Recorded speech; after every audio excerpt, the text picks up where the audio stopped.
Gavin Newsom, he's just this good-looking kind of, he's a pimp. Mm-hmm. He's just a pimp of a dude. He used to fuck that chick, Kimberly Guilfoyle, on Fox News, who now fucks Donald Trump Jr. She's in it for love, huh? You say that about Kimberly Guilfoyle Newsom? She's in it for love. She's a woman that really likes a deep emotional connection with the guy she's with, huh? That's what I think.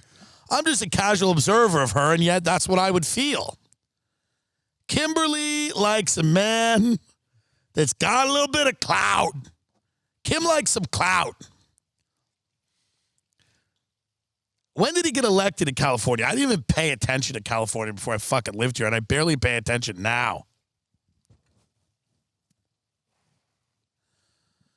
I don't know why their marriage fell apart. Probably because he kept quarantining her.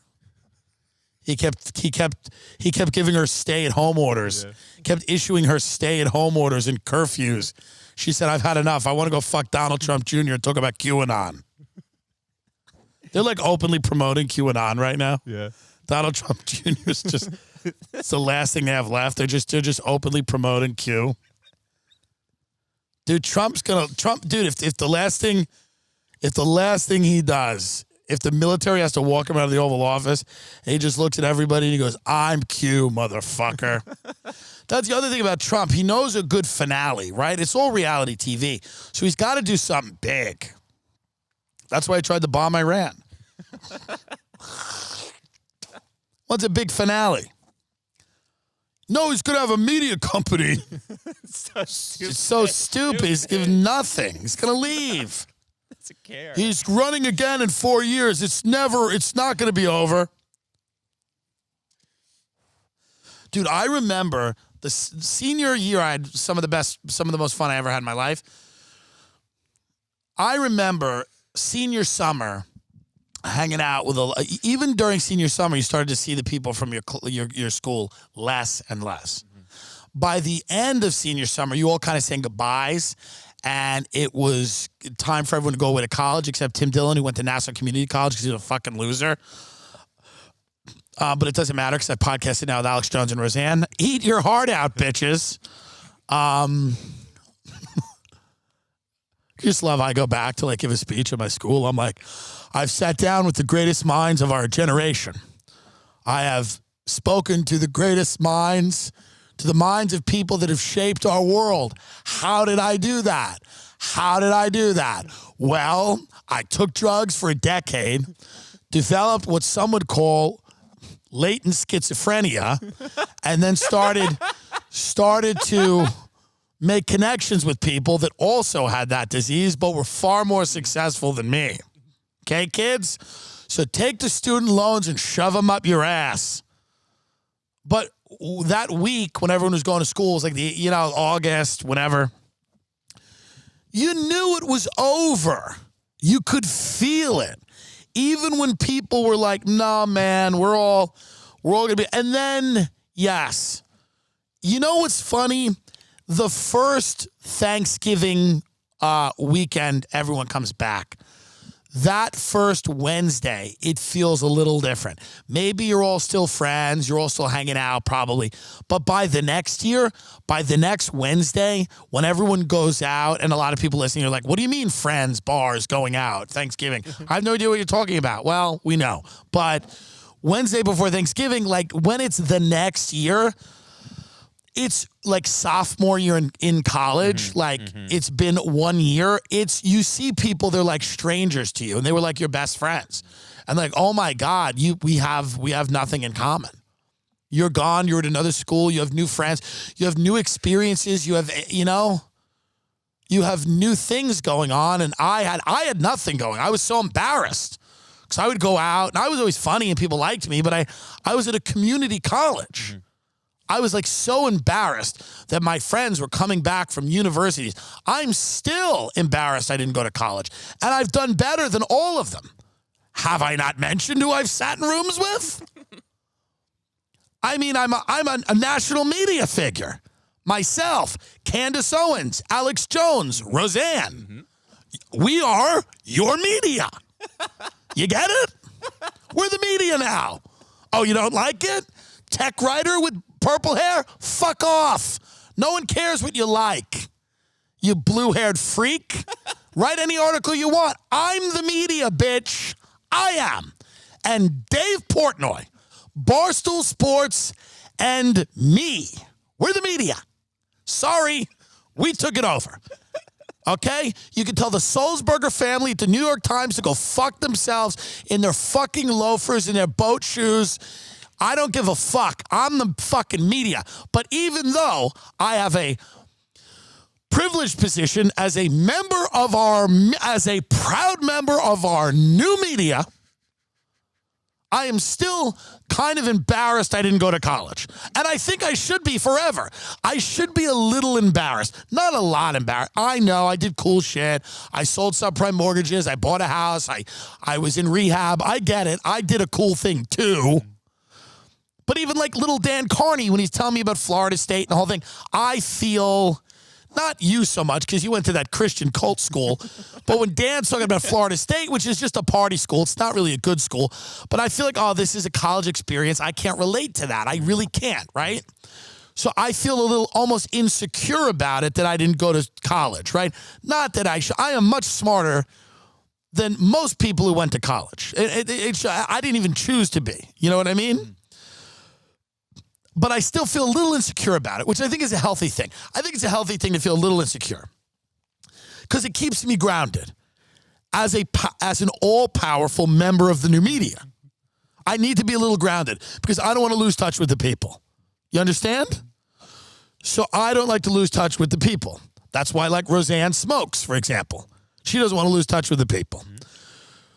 But I was very embarrassed when I went to Thanksgiving Eve and I was like at a community college and I had nothing going on and everybody else was at better schools and they were like college, they would like look to like college kids and they came back and I was just kind of like, hey, yeah, I'm the same, you know, nothing's going on in my life, but they're like, what are you up to? I'm like, I don't know. Now, did I win a debate championship at Nassau Community College? Was it the first gold medal that school has ever won? Yes, 100%. And did I defeat 2 women? Yes, I did. Yes, I did. In the sport of talking, I defeated 2 ladies, 1 white, 1 Asian. Stomped them out at the national tournament in Philadelphia. Stomped on their faces. Okay? In my ill-fitting, cheap suit. But I knew it, you know, and then obviously, you know, like, you know, you grow up, you lose touch. You lose touch with people. They're gone. They're just gone. They go away. It doesn't matter what you want. I will say the debate part of college for me was the only thing that even resembled a college experience because when you were on the debate team at Nassau Community College, you got to travel to other colleges that like existed, that were real, and you would debate kids. And then you would get to go to a national tournament at the end of the year. The first one was in Los Angeles, California. Have you heard of this city? Have you heard of this place? It was in Woodland Hills.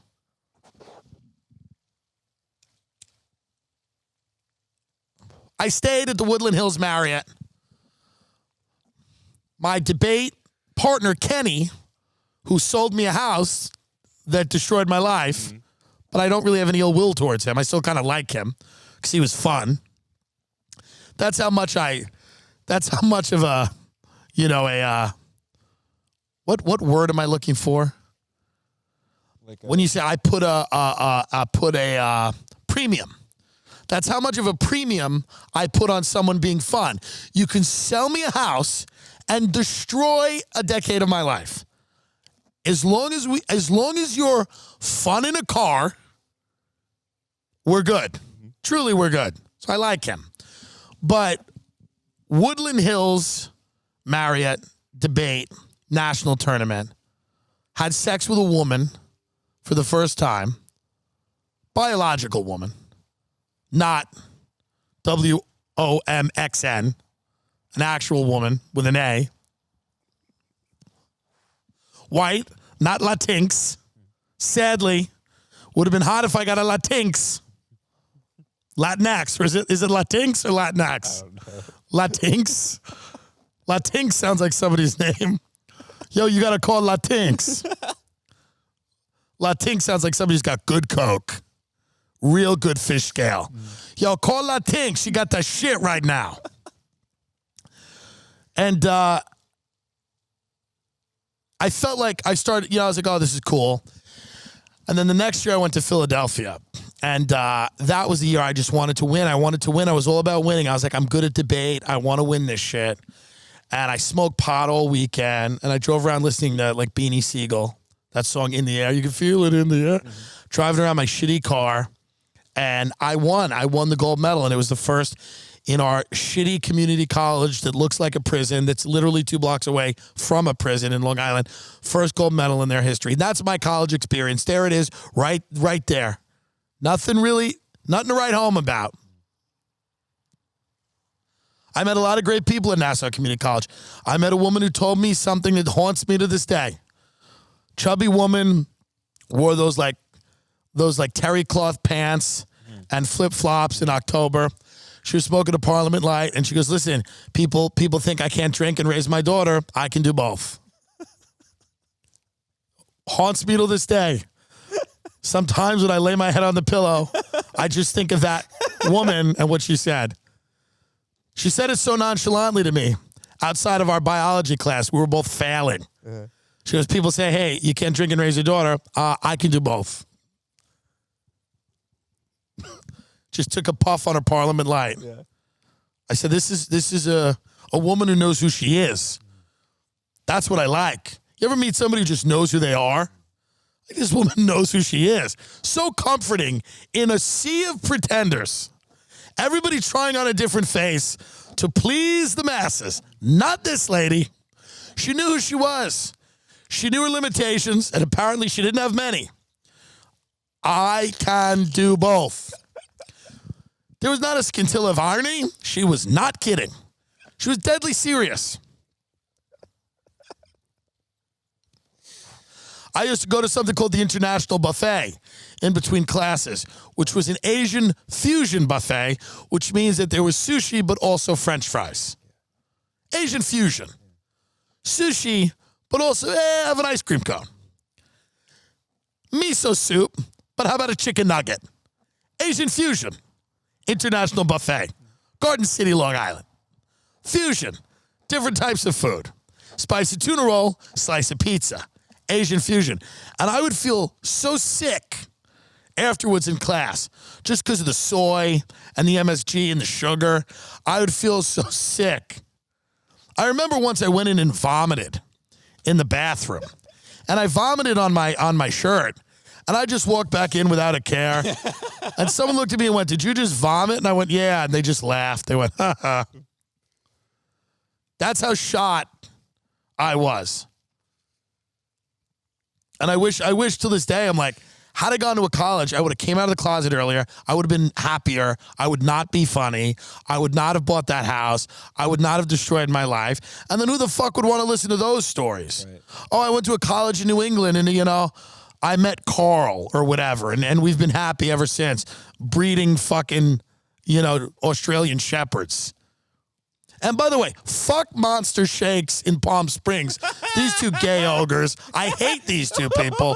These are these two gay ogres who found each other and open up this shitty frozen yogurt shop that serves this thing called Dole Whip. Dole Whip is sorbet that comes out of the frozen yogurt machine. It is disgusting. Nobody wants it. And it's for like toothless elderly people. Yeah. I don't even know who it's for. It's for Latinx people. And me and Ben went in there today because we had to get candles at the CVS. I thought maybe we'll just get a little frozen yogurt. And then the frozen yogurt was literally not frozen. It described the texture of it. It's like cream that's expired in the fridge that you pour out of a little carton. This is like the third time I've walked in there and I've said to the guy, you can't run the place like this. Like, I don't know what you and your boyfriend are doing here, you and your husband. You're just getting fucking hopped up on poppers and fucking each other in the back. I don't know what you're doing, but this is like a business. Don't you have a business license? You are both monsters. At least there you can't sue them for false advertising. Monster shakes. Two fucking monsters. I've seen him and his husband in there together. It's a real fucking interesting. But fuck them. But that's the thing. I just feel a lot like, I don't know why this feels like it feels like high school to college. It feels like this weird, not that Kamala and Biden are college. Please don't give me any of that shit. I'm not saying that.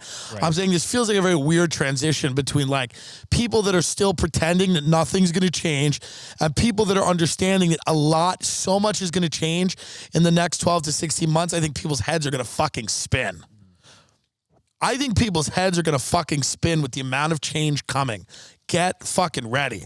Those TikTok kids are getting ready. They're trying to fucking start businesses. Good for them. They're taking their hoodies off and they're trying to fucking be angel investors. I mean, it's absurd. It's an absurd society. But this is where we're at.